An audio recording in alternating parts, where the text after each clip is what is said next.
Friends, we are Sports Take, JAKIB Sports YouTube Network. He is Derek Dunn. I am Rob Ellis. Always love having our next guest on. Amazing insights about the NFL, about the Eagles.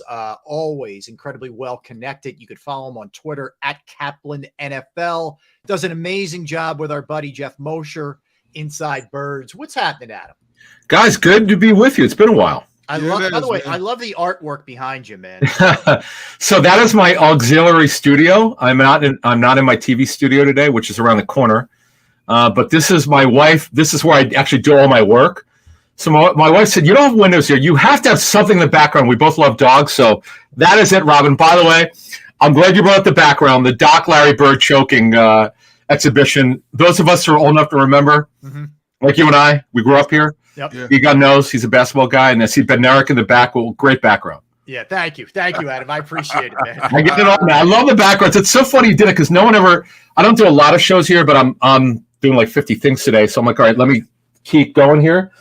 What you don't see is the Seinfeld stuff. My wife bought me a Kramer picture. It's ridiculous. Yeah, yeah. I really. And my wrestling stuff. I'm not a big collector, but I have some wrestling stuff that's somewhere around here. Anyway. That's very cool. I got to ask you. You brought up Seinfeld. So my favorite sort of low key great character is Bookman, the library cop. Oh my goodness! The monologue / rant that he goes on, Adam, when he's accusing Jerry of never returning a book, is one of the all-time moments in Seinfeld history. You want to hear an unbelievable story? So he's passed away. That character. This is I don't know if Derek knows this. You know Sam Farmer, the great writer for the LA Times. In real life, Sam was his neighbor, the library cop. Yeah, Sam knew it. He sought me out at one of the events we were at. He goes, "You're not going to believe this, but." I don't remember the guy's name. He passed away in the last couple of years. Yeah. He was also on Curb Your Enthusiasm, too. Remember, he was a dentist. That's right. Right. Remember that one? Yeah. So I know. I don't know if Derek's a big Seinfeld or Curb fan, but anyway, we digress. Not a Curb, but a big Seinfeld fan. Oh, yeah. Happy enough, right? Yeah. My wife bought me the collection of every Seinfeld. So, and I watch it every night. I watch an episode or two every night because they're always on.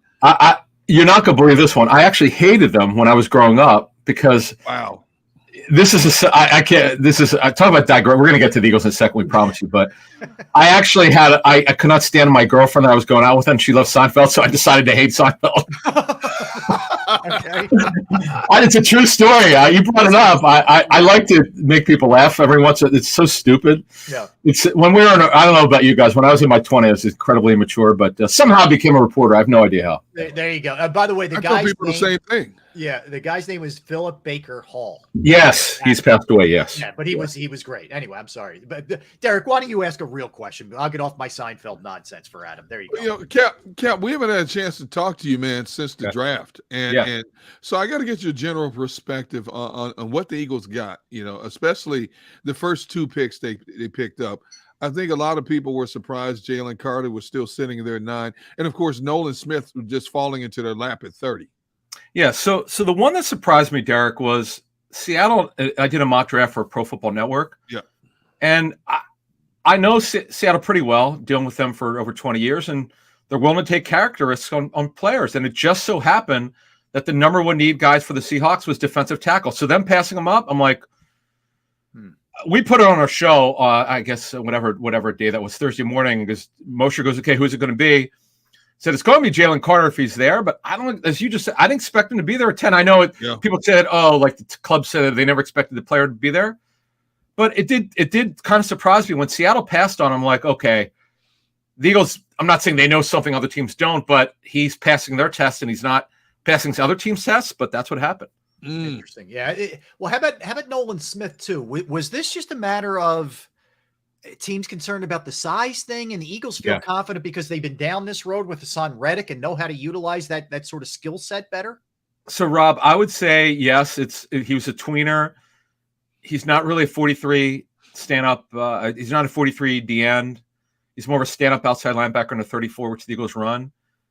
It's just a matter of, okay, how are you going to deploy him? But he still should not have lasted as long. I know sometimes when whatever team people are asking me about, they'll go, well, why did this guy drop? And, I'll go by what teams tell me. And then sometimes the club that drafted the player is right and the other teams are wrong. So to me, that's what Nolan Smith is. Now they have to figure out. Now Sean Desai, the new defense coordinator, he needs to figure out how to use this guy. It's not a slam dunk that he's going to be a stud, so they have to figure out how to use him. But from a talent standpoint, it's not even in question. Yeah, it's you bring up Desai, Adam. How different is this going to look from Jonathan Gannon? I know the Eagles have their core principles. They're not going to give up big plays. You know, that's a firm belief in what they want. Nick wants that. Howie wants that. But how? And I know Desai and Gannon are sort of the same tree. But how different do you think it will look with Desai? Well, they're going to run the Fangio scheme, Rob. That's certain. We know that for a fact. It's just one thing I've learned for covering this business for 23 years. Not every coordinator runs it exactly the same. So I talked to John DeFilippo, the former Eagles quarterbacks coach who worked with Sean in 21. John said that, again, he was coach of quarterbacks. He would just go by what he saw in practice, watching them practice tape. He said he did a very good job. They didn't have a ton of talent compared to what he's working with here. He said he did a very good job. He was not familiar with Sean. He spoke highly of him. And from what I've heard from Seattle people is that he juggled a couple of different jobs. They're pretty happy with him. So it sounds like, at least on paper, they got a good guy. Now, what we reported inside the Birds was back at the Combine that Mosher put out two names. Jeff said that it was Matt Patricia and Mike Pettin. And what I added to it was we were told they wanted someone from a senior standpoint to work with Desai, and they wound up getting Patricia down the road. It was not like it took a while for them to get him, but they got him. And I do believe I think it's a smart thing. Whereas if you look at on offense, Brian Johnson, we could also talk about him if you want. He's got Kevin Patullo, who I know for a fact is very involved in game planning, and obviously Sirianni, and other coaches. So I think there's a good support system on offense. Hey, Cap, when you look at the size situation, not just him, but you have several other defensive coordinators, defensive coaches you're integrating into this thing as well. Eagles only have 6 OTA practices, no mandatory this year, which is weird in June. Then when they hit the ground running in August, Sirianni doesn't practice his frontline guys a lot, gives them enough to. So we technically won't know what this defense is supposed to look like until sometime in September. So with all that said, how long do you think it'll take before Desai understands his personnel and how to utilize them, and the players understand their roles in this defensive scheme? Okay, so a couple things. As I actually asked this question to somebody this morning, they had only 6 practices last year in OTAs. Okay. So it's no different. Mandatory camp, by the way, the Bengals are only doing 6 practices. 3 of them are OTAs, 3 of them are mandatory. I don't know how they distinguish between the two. Practices or practices, but you ask a good question. And I remember Jonathan Gannon's first year. Moshe and I were at training camp. Yeah. And it looked like we were told it was going to be the Fangio scheme, 34 front, 2 overhangs. We didn't know about the blitzing. It's impossible to know that. There's certain things we were told, and we put this out, that they wanted to run a mirror match system, which is where you carry the receiver and you deliver him somewhere else. Well, because of Steven Nelson, he's not a great athlete, wasn't long, as they didn't have the length that you'd like. He maybe couldn't run it quite like he did last year. He ran it like he really wanted to. Yeah. I don't think there's going to be much difference, but again, they'll call it. Desai will have his own way of calling the system. It'll be different. Now, people will know, are they going to blitz more? There's no way to know that. In this Fangio system, you don't blitz a lot. It's when you do it. It's a feel for it. You have to have a feel for it. Mm-hmm. And I don't know that. It's really hard. You ask a good question. That's, to me, is beauty's in the eye of the beholder with that. It's not how much you blitz. It's when you do it. Right. He has to have a good feel for it. That he'll know. But the best point of all this is getting a feel for the talent, what everybody can do. You get the 6 practices and OTAs. You have that. You have all the intel from the coaches that are on your staff or with them last year. You know, from the front office, you'll get that because they have personnel meetings where they all sit down. You're going to gather all that information and intel, and then you're going to make a decision. But it is true. It's not like when you and I first covered the league back in 2000. When I know you were actually before that, I was. The OTAs would be 6 weeks, another 6 days. Yeah. Mm-hmm. Yeah. It's hard to, but here's the thing, Adam. I hear you. But when you have all 22 starters starting the Super Bowl, I know some of that's luck. I get it. It's good fortune, but it's hard for me to push back on this with the way the Eagles have done this. And I know some of this is just league mandated by the CBA, but the Eagles will run a lighter offseason than others and even a lighter camp than others, but it's really worked well for them. It took me, when I first heard this, it came from the Leadership Council with Sirianni, they had agreement. I'm like, this is, look, sports science, I get all that as a vegan. I get it, recovery and all that stuff, but this is crazy. As Dick Vermeil says, you don't get better without practicing. But yep. As you said, Rob, it's a fair point. How do you knock it? Because it worked. For an old scorer like myself, though, I'm deeply into the analytic data. I really believe in it. When it comes to practices, you have to rely on your medical team. They hired the guy over from Penn Medicine, Arsh Denoto's great with the injury stuff and recommending, and they just go by what he says and their doctors and other trainers. Rob, to answer, just to belabor the point here a little bit, it's hard to argue with success. Now, they've lost 7 starters, minimum of 7. It's minimum of 5 on defense, definitely 2 on offense. Now, that's the bigger question is how does this thing look differently with new players here? Well, let me just follow up on that on the defensive side, Adam, because you lose Hargrave, that's 11 sacks. You lose some quality people, linebacker in the back end, and you have Desai, who's a new defensive coordinator, et cetera. How long do you look at? Like, what I would say the early part of the schedule is more favorable to the Eagles than the latter part, but I still think it's going to be a bit of a struggle just because you have so many new faces there. A lot of talent, but a lot of new faces too. Yeah, I remember saying this on our show Inside the Birds last year when they played Minnesota. Ironically, they're playing them again in week 2. I said with Ed Donatel, who was the then defense coordinator for the Vikings, it's going to take him a while to implement the system. The system that he's running is completely different from anything they've ever ran. And he wound up being a disaster. It just didn't work anyway. But the Eagles caught them early in the season, and they did very well against Minnesota in week 2. But again, he's running his system. It's just, you made a great point. He's got to get used to the players. The players have to get used to him. And he also is new to the staff. He doesn't know these guys for the most part. Even if he had a business relationship with them, I don't know that he's worked with any of these guys before. So it's a little new. Mm-hmm. But the great thing is, and it's not a shot at Chicago's talent 2 years ago, this defensive talent is way better than he worked with 2 years ago. And by the way, Robert Quinn had like 20, whatever he had, 21, whatever. 18 and a half sacks. Yeah. Right. So that's a good number. No doubt. Hey, Cap, is Jalen Carter an every down starter for this team?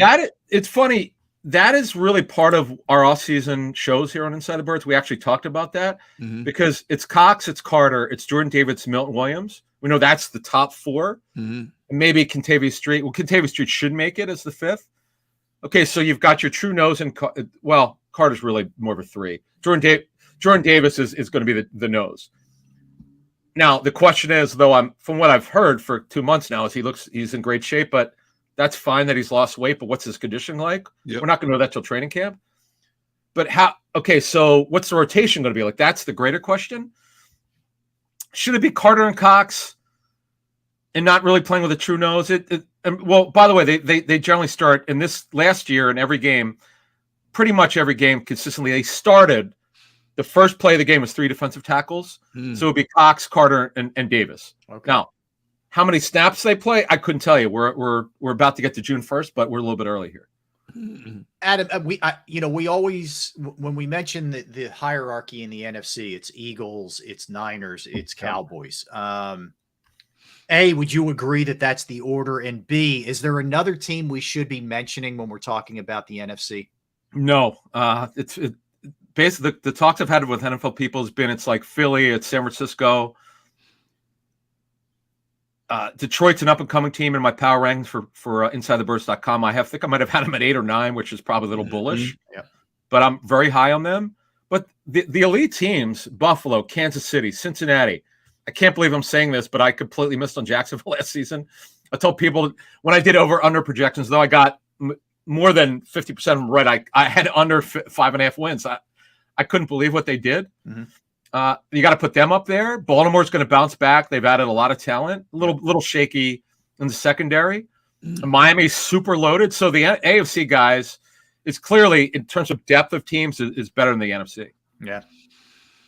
And the only team in the NFC that doesn't have a question mark hovering over it is the Eagles, which I've never seen happen before in the NFC, Adam. I mean, there's always at least several teams, but if you look up and down everybody's roster in the NFC, there's question marks galore. Who's quarterbacking? Can the coordinator turn the defense around? There's a whole plethora of things going on in the NFC. The issue on that is with San Francisco, with the Niners. There's only one issue. Is okay. Yep. Talking to people there, they consistently say that Brock Purdy will be ready for the season. He'll work in training camp. Okay, the guy's never started a full season in the National Football League. He was Mr. Relevant for a reason. What an unbelievable story he was. But now ask him to do it for a full season, and having Trey Lance, who's way more gifted in back of him, not get a chance. Okay, but after that, in the NFC. Tampa Bay's got major issues at quarterback. They were 8-9 last year with Tom Brady. Think about that they did win their division. Dallas, could Dak stop turning it over? Dak was, I give him credit. He took ownership of it. He said this is not like him. It's not going to, but they have a new play caller. Mike McCarthy takes over for Kellen Moore. He parted ways with Kellen Moore. Could the Giants not only beat 9-7-1, could they be better than last year with a little bit harder schedule? And could Geno Smith, who came out of nowhere in 10 years? Yep.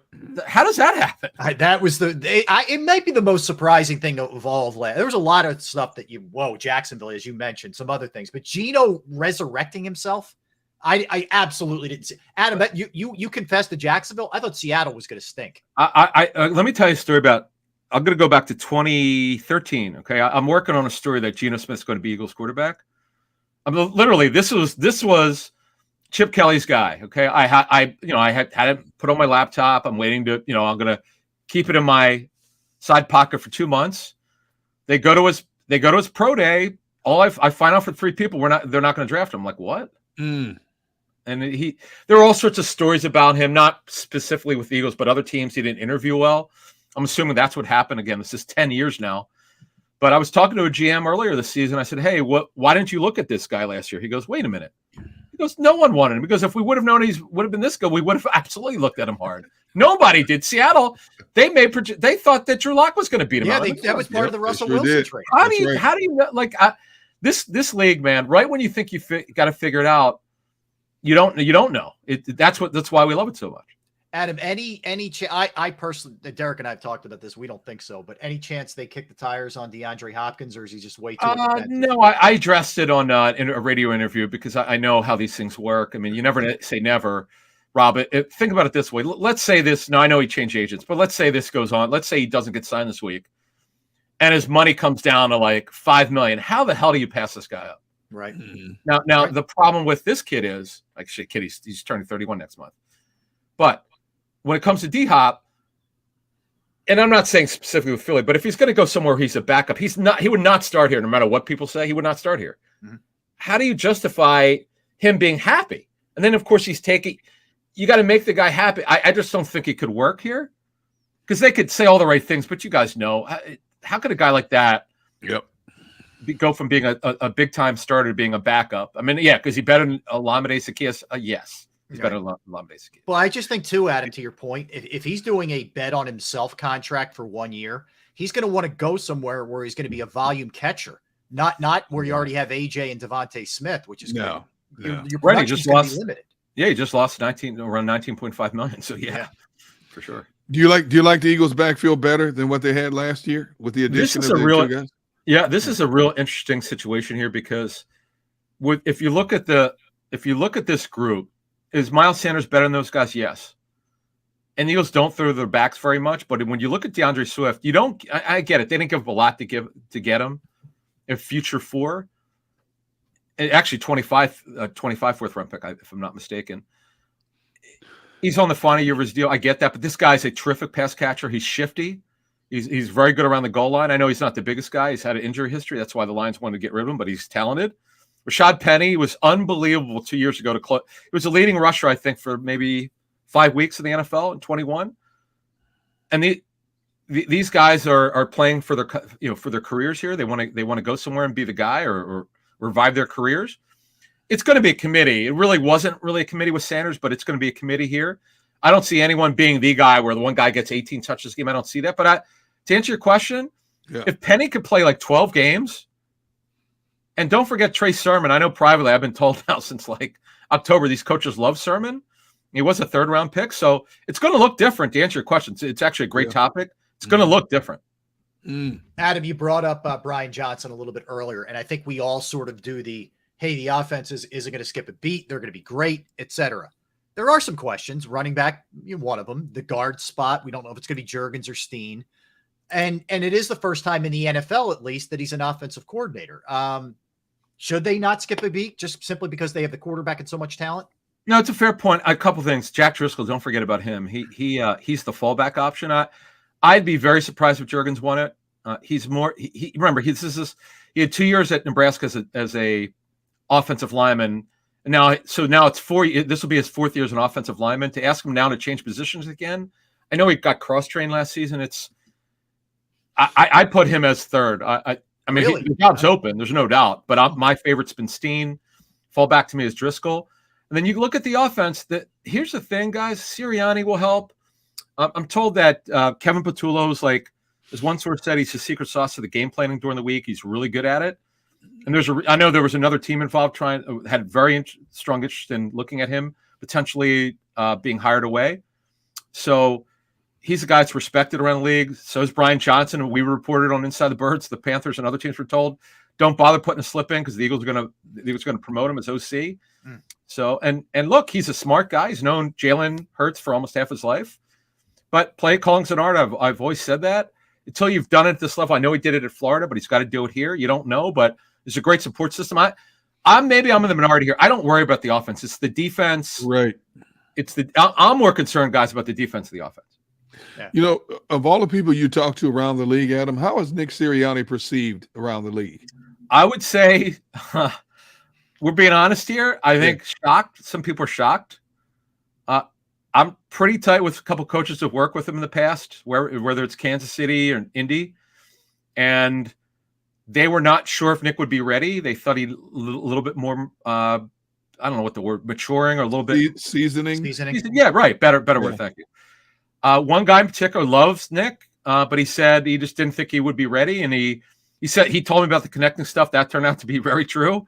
He said, you'll know it when you hear about it. He goes, talk to the players. You'll know exactly what he goes. It's great that he does this, but he had been a non-play calling OC, and he was 30? He was 41? He was 39 now? When they hired him. Right. And Andy Reid, I think, was guys around 40. Yeah, he was. Yep. They were similar. Yep. Yeah, very similar. Right. And do you know that 3 out of the last 4 Eagles head coaches never had another coaching interview? Wow. Unbelievable. Wow. What do they know that other teams don't know? I know it's a little bit of a broad statement, but to answer your question, no, I would say, no, I was one of those people who just dismissed his first press conference. I know that people killed him over it. I've covered this business long enough. He was nervous. Oh, it's okay. He'll be fine. I learned my lesson not to judge coaches by press conferences. To be careful. but to move this along, I met him. I don't even know if you remember. I talked to him at Colts training camp. I thought he had great energy, but I couldn't evaluate him off that. You're just not around. I'm never around the guy. I don't know them. I didn't know him. So, but guys, I'll say this: the guys who work with him, I talked to 3 or 4 guys about him, all spoke well of him as a person. But I don't think any of them thought that. They were like, wow, he's going to be head coach in Philly? Really? Okay. Good luck. Yeah, I'll give Jeffrey Lurie and Howie Roseman credit, man. They are not afraid to pull the trigger on the non-obvious one. All right, last one from me, Adam. How surprised were you with the leap that Hurts took last year from that previous season? So I'll bring in a conversation with, I think it was John McMullen and I. Where the hell did I see John? In Florida? At Dolphins camp or Browns camp? Mm-hmm. Maybe with the dual practices, maybe? Yeah. I remember John and I were like, okay, let's see, but it looks pretty good. Because I remember when Wentz made his second year after DeFilippo changed his mechanics. And then he took off, obviously. But the thing is, and I remember telling Ike Reese this situation when I was him and Marks had me on WIP. I said, it's real simple. If they let Hurts throw, he's going to be great, really good. If they don't let him throw, they don't trust him. Everything's there. Temperament. He's smart. He gets it.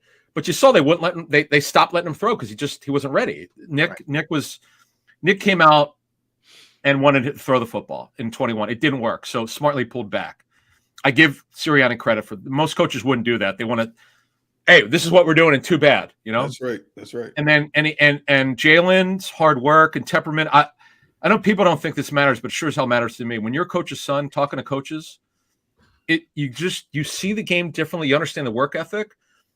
And the other thing is, and this is super important, it really is. I remember talking to Brad Childress about this. He always used this term. making the routine pass routinely. Once Hurts became way more accurate and he was making the pass 10 yards in front of him accurately, and then they would progress downfield. If you guys are watching me on YouTube down here, once they got the confidence with him, it was bombs away. And am I surprised? Slightly, yes. And the thing that I've learned about this, it's not how talented you are, it's what you can execute. How many quarterbacks executed better than this guy last year? Not many. No, Right. No. There's a reason why he was the runner-up to MVP. Yeah, he was mine in the Pro Football Writers Association. I know he missed some time. Yeah, and that's the one small concern. But look, their schedule's a little harder this season, but that doesn't. It's not going to stop him with it. No. With that offensive line, this coaching staff, and his will to win, the will to be great. I'm not saying he can't get better. Why can't he get better? He's only 24, 25 years old. And it means a lot to him. The money's not going to change him. I forget who asked me this question. I deadpan. I said it's not going to matter. When they said, is the moment going to get to him in the Super Bowl? I said, no. He's got ice in his veins talking to the Eagles. I get this is the biggest game in professional sports. Other than the fumble, what else could you say? He was awesome. He looked like he played in 10 of them. Right. So I don't worry about this. Just sum this up, guys, before we move on. I don't worry about the offense a little bit. I'm a little concerned about the special teams. We don't talk about that enough. Yep. But the thing is a well-oiled machine. And Sirianni's handled the adversity, the first year when they were 2-7 or 2-5, whatever the hell they were. 2-5. Right. Yep. They turn it around. That told me a lot. That was pretty impressive. No question. Are you surprised they brought back the same special teams coordinator after that disaster last year? Michael Clay, I'm told there was another team potentially that was looking at him, and I'm not sure if the Eagles. What? Yeah. Now I know there were some people in coaching thought he might go with D'Amico Ryans, who he's got a good relationship with. Wow. But anyway. Here's the thing, though. They did improve in the second half. The punting thing was a disaster. We know that. The coverage teams were bad in the first half were better. The kicker's really good. Give Tyler Brown credit, who got Jake Elliott corrected. But they got to get the punt. Now they got this kid, the Zentner kid. That I know this sounds funny, but this is one of the top training camp battles to me. I mean, say what you want. But their punting was atrocious last season. I didn't understand why they didn't try and push Siposs a little harder last year in camp, but I'm glad they are this year. That's for sure. One thing they did, we reported this. They put a waiver claim in for the punter Braden Mann. The Steelers claimed he was a 6th rounder for the Jets, so they clearly wanted to improve it. I give them credit for that, but we'll see. We'll see how it looks. Gonna be interesting. Adam, listen, man, love having you on and love your work inside your brother with Jeff Mosher, InsideTheBirds.com. You can check out Adam's work. And always tell people, follow you on Twitter because there's great information there all the time at Caplan NFL. Adam, thanks, man. Appreciate you. Thank you, brother. You got guys. Thank you. All right, take care. Adam Caplan. Awesome. Good get, Gunner. I love talking with Adam. He gives good information. That's for sure. Yeah. I'm look, to me, Derek, the one thing I would say too, when it comes to the punting situation. And I don't know. I haven't heard anything. I don't know if you have. I know the Mets, the Jets. I got the Mets on my mind here. The Jets worked out the kid Ariza. Yep. San Diego State kid. I haven't heard anything further on that. I wonder if low key, maybe under the radar, the Eagles might not bring him in too. I don't know that for a fact, but right. We'll see. But I think they realize they can't go another year with Siposs, man. And I know it's not. I don't know. About, but like, come on, it's so critical. They upgrade other positions all the time, and they're just going to roll it back with that guy again. I don't see it. I don't think that's happening. I'm inclined to agree with you, but I'm just telling you, don't be surprised if it happens because of a lack of options out there. Number one, and especially if Ariza signs with somebody else. I mean, outside of Ariza, who else out there is even worth mentioning? There is. If you think that's about the problem. No, they're and not. so Any decent guy is already with the team usually. Exactly. Yeah. And that tells me you're going to put it in the hands of some untested rookie. No. Or whoever you bring in has been sitting out there a while and nobody really wanted him, and you're that desperate just to bring him in. Right. So you can get people off your back because of Siposs. Say what you want to say about Siposs. He did have a few good moments, but too many bad moments overshadowed in terms of angle punting, depth, things like that, hang time. For the most part, it was more negative than positive. But when you look at the options out there, you may be better off with already what you have. It could be worse. As hard as that may sound, it could be worse. So be careful what you ask for. I hear you. All right, let's come back. Well, let's keep rolling with the Eagles talk a little bit. We kind of wet our beak there with Adam, but we'll keep that going. We'll mix in some more Phillies stuff. Again, 2:30, Derek Bodner is going to join us, and we'll talk about the Nick Nurse hire with him. In our NFL segment today, Derek, we're going to look at the teams that made the playoffs in both conferences, AFC and NFC. See if they all get back to the promised land. And then the teams that were sort of on the cusp last year that didn't get in, a la the Patriots, the Jets, for example. We'll throw the Broncos in there. You go to the NFC, it's the Lions, the Commanders, maybe teams like the Saints. Will they get in? We'll look at teams that won't get in and will get in. We'll do that in our 2:00 segment. He's Derek Gunn. I'm Rob Ellis. We are Sports Take, JAKIB Sports YouTube Network. All right, let's talk about Jim Murray and Principal Financial Group, because knowing who to trust with those finances of yours is critical. It could be a scary proposition too. And I'm in the front of the line. Trust me. But I can tell you from personal experience that Jim and Principal Financial Group are people that I trust with my hard-earned money. Whether it's retirement planning, 401k review, insurance review, you might have a new business. You're trying to figure out your employee benefits and just how to go about that. It's another resource that Jim can help you with. I personally have entrusted my IRA, my 401k rollovers with Jim, and I couldn't be any happier. You will be too. Give him a call, 610-996-4751, 610-996-4751. You could also email him, Murray, MURRAY, @principal.com. That's murray.jim@principal.com.